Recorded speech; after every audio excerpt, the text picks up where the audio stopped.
Quando o jovem se apresentou diante de mim, pareceu-me ver o seu pai rejuvenescido. Com muita dificuldade pude dominar o movimento do meu coração, que me impelia a revelar-lhe a minha alegria. Estava impaciente por lhe tomar a mão, por lhe mostrar todas as minhas contas e registros e dizer-lhe: tudo isso é teu e eu sou teu escravo. Cumpri o meu dever, posso esperar tranquilo a chamada do Senhor para o pé dele. E assim o teria feito, se não me ocorressem de repente 3 pensamentos ao mesmo tempo. O primeiro dizia-me: antes, certifica-te se na realidade é o filho do teu Senhor. Se é na realidade o filho do teu Senhor, sugeriu-me o segundo: estuda antes e conhece o seu caráter. Esther, pensa nos sofrimentos que o romano me infligiu. Pensa nos meus membros feridos e no meu corpo deformado. Pensa na tua mãe lá naquela campa solitária, nos sofrimentos da família do meu Senhor. Se ainda vive, ou nas crueldades de que foi objeto, se já está morta, pensa em tudo isso, ó minha filha, e diz-me se é justo que nada suceda em vingança desses crimes. Ao acumular a minha riqueza, foi este o meu pensamento, o meu sonho constante. Como é certo haver Deus, eu dizia para comigo, elas servir-me-ão para castigar os malfeitores. E quando, aludindo à sua destreza no manejo das armas, disse o jovem que não tinha objetivo definido, eu adivinhei esse mesmo objetivo, a vingança. Foi este, ó Esther, o terceiro pensamento que me impôs silêncio e me deu força para escutar impassível seu relato, até que, ido o jovem, as minhas emoções estalavam em riso de alegria. Partiu, ó pai, mas voltará? Sim, Maluque vigia-o e falo-á vir quando eu mandar. E quando será isso, paizinho? Não imediatamente, minha filha. Ele julga que todos os testemunhos da sua identidade morreram, mas um ainda vive, o qual não deixará de o reconhecer se na realidade for filho de seu pai. Ben-Hur saiu do armazém com a ideia de um novo desengano, acrescentando aos muitos que já tinha sofrido na busca dos seus entes queridos. Sentiu-se só no mundo e a vida pareceu-lhe uma carga impossível de suportar. Regressou ao Cã e, recordando as palavras de um seu companheiro de viagem sobre os jardins de Dafne, perguntou qual caminho para lá. O caminho para Dafne? Exclamou o hospedeiro, surpreendido pela pergunta de Ben-Hur. É a primeira vez que visitas essa cidade?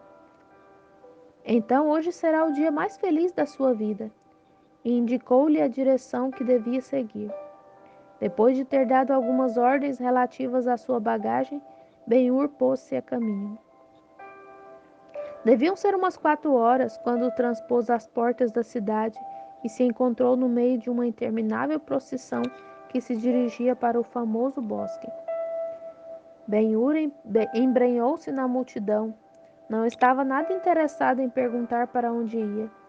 No entanto, de repente, despertando da sua absoluta indiferença, teve a vaga impressão de que o grupo do qual fazia parte se dirigia para os templos, objetos primordiais e de suprema atração no bosque.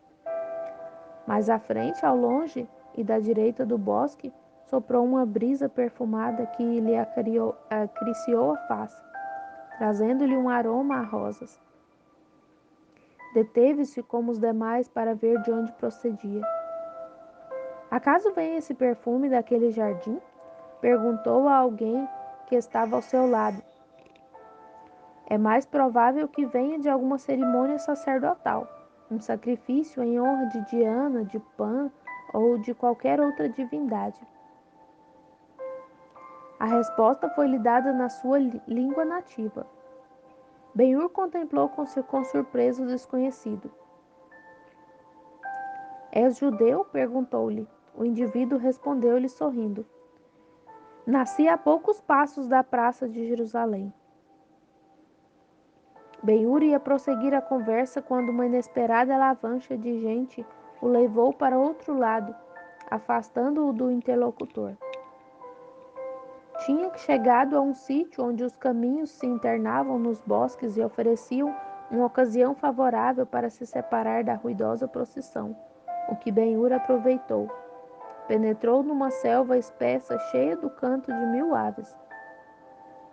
Sentou-se à sombra de um cedro cujas raízes cinzentas se banhavam em parte nas águas de um lago e permaneceu um longo pedaço, dominado pelo encanto do bosque. Por fim levantou-se e continuou seu caminho, até chegar a um bosque de ciprestes altos e retos como mastros. Ao entrar nele, ouviu o som de uma trombeta.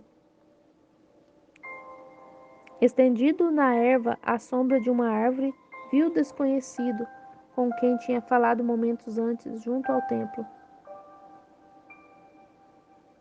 O desconhecido levantou-se e foi ao seu encontro.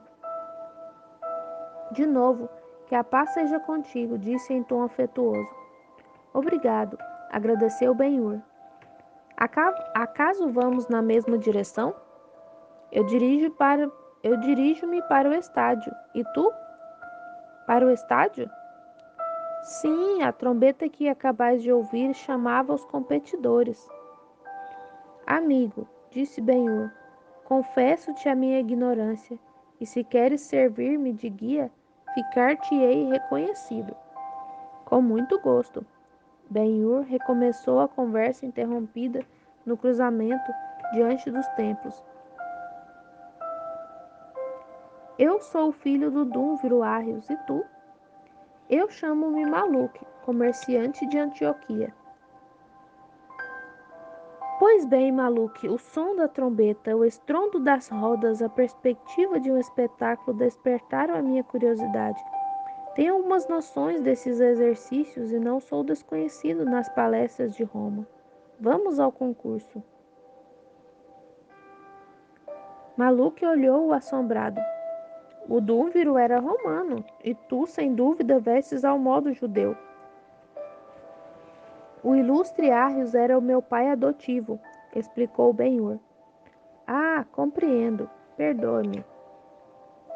Saindo da selva, encontraram-se diante de um estádio. A pista era de terra batida e regada, e o seu perímetro estava indicado por fitas suspensas de lanças fincadas no solo. Para os espectadores tinham se levantado bancadas protegidas por vários toldos, fixos nos assentos em forma de escalas. Foi ali que os recém-chegados se sentaram. Passaram 8 quadrilhas, umas a trote, outras a passo, e todas guiadas de modo excepcional. A nona apareceu a galope e à sua aparição, Ben-Hur não pôde deixar de mostrar a sua admiração. Visitei as cavalariças do imperador Maluk, mas pelo nosso pai Abraão nunca vi cavalos mais formosos. Os 4 cavalos estavam diante da bancada dos judeus, quando de repente se desordenaram. Um dos espectadores da bancada soltou um grito agudo e Ben-Hur viu levantar-se um ancião do seu lugar, apertando os punhos, lançando olhares de ódio, ao mesmo tempo que o tremor da sua barba branca demonstrava a agitação de todo o seu ser. Alguns dos circunstantes começaram a rir. Deveriam respeitar os seus cabelos brancos. Quem é? Perguntou Ben-Hur. Um potentado do deserto que mora mais além de Moabe. É proprietário de cavalos e camelos para reprodução e descendente, segundo se diz, dos cavaleiros do primeiro faraó. É o Cheque Ilderim, respondeu Maluk. O cocheiro, entretanto, fazia esforços para domar os cavalos e cada tentativa exacerbava ainda mais o Cheque. Que Abaddon leve, gritou o enfurecido patriarca. Correi, voai, meus filhos, sujeitai-os depressa. Essa ordem era dada a alguns servos que evidentemente pertenciam à sua tribo. Entretanto, A desordem ia aumentando. Maldito romano, continuou o cheque, ameaçando com o punho o cocheiro. Não me jurou que sabia guiá-los? Sim, jurou por todos os deuses bastardos do seu país? Não me assegurou que correriam com a velocidade da águia e a docilidade das ovelhas? Olhai, que animais esplêndidos, que se permita o caos com o chicote e o resto da frase perdeu-se num ranger de dentes.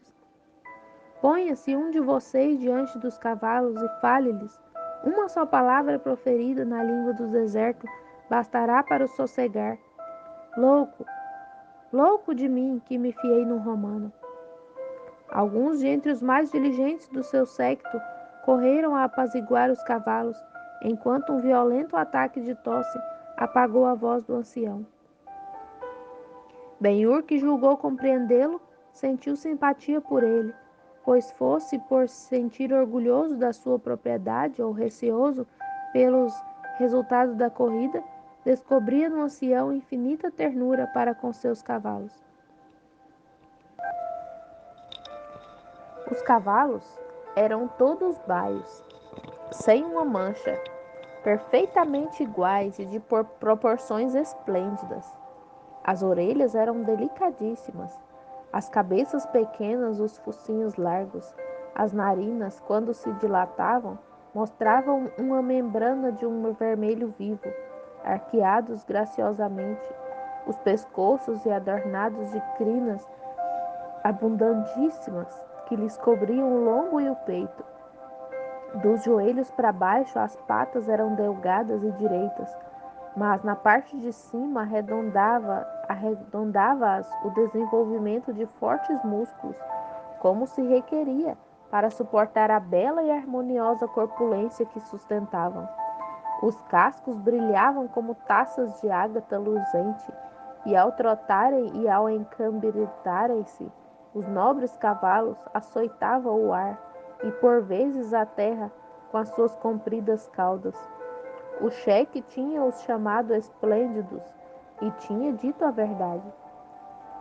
Um segundo e mais atento exame daqueles animais revelou a Ben-Hur o motivo do afeto que o dono sentia por eles.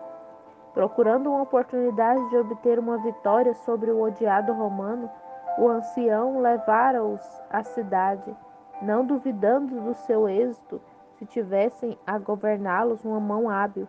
Mas aqui residia a dificuldade, porque era necessária, além da experiência vulgar, uma intuição especial, uma corrente de íntima simpatia entre o condutor e os cavalos.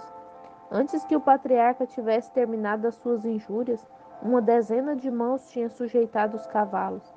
Neste mesmo instante apareceu na pista um novo carro, de aspecto diferente das precedentes, pois tanto o carro como o condutor e os cavalos estavam aparatosamente adornados. O veículo pertencia à clássica e já conhecida categoria das bigas romanas.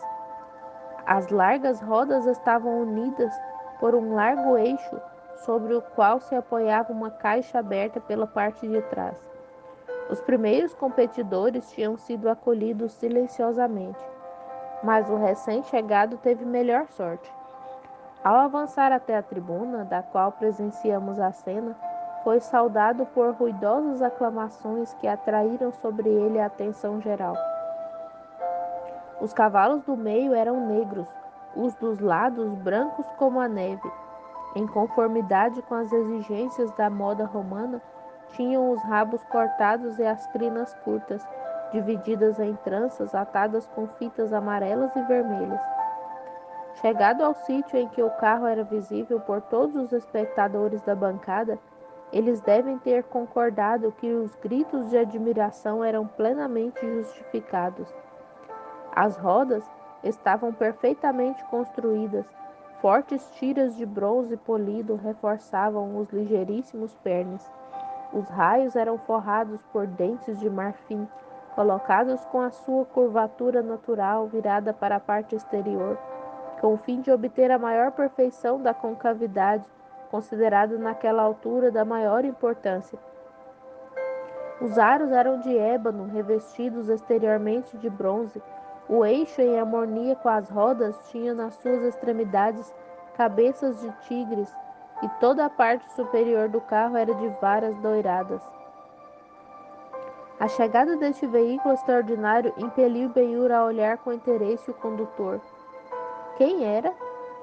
Enquanto se fazia essa pergunta, não podia ver-lhe ainda o rosto, nem sequer toda a sua figura. No entanto, no seu aspecto geral e nos seus movimentos, havia qualquer coisa que lhe era familiar. Os cavalos aproximaram-se a trote. A julgar pelos aplausos e pela magnificência do carro, tudo fazia supor que se tratava de alguma personagem de relevo ou de um príncipe ilustre. Ben-Hur levantou-se e abriu caminho por entre a multidão. Antes da noite tinha se difundido a todos os âmbitos de Antioquia, frequentados pelos aficionados dos Jogos Olímpicos, pelos profissionais. Ben-Hur deteve-se um momento olhando indeciso, quer o arauto, quer o cheque. Maluche e julgou prestes a aceitar essa oferta. Tirou-se-lhe, pois, um peso de cima quando viu voltar-se para ele e dirigir-lhe essa pergunta: Meu bom Maluque, onde vamos agora? Vamos à Fonte Castalha. Ah, a sua fama é universal. Vamos. Maluque, que durante o caminho ia observando seu companheiro, notou que este ia triste e distraído. O ver Messala tinha despertado nele um mundo de dolorosas recordações. Pensava nos sonhos de vingança amadurecidos durante os longos anos decorridos nas galeras e que tinha por alvo justamente Messala. Poderia chegar a mostrar-se misericordioso para congratos, mas para Messala jamais. Se tivesse encontrado Messala pobre e desditoso, talvez seus sentimentos tivessem sido diferentes, mas viu-o mais próspero do que nunca e mais que nunca insolente na sua prosperidade. Deste modo, enquanto Maluque o julgava distraído, Ben-Hur pensava como teria efetuado o desejado encontro e a que meio recorreria para o tornar memorável.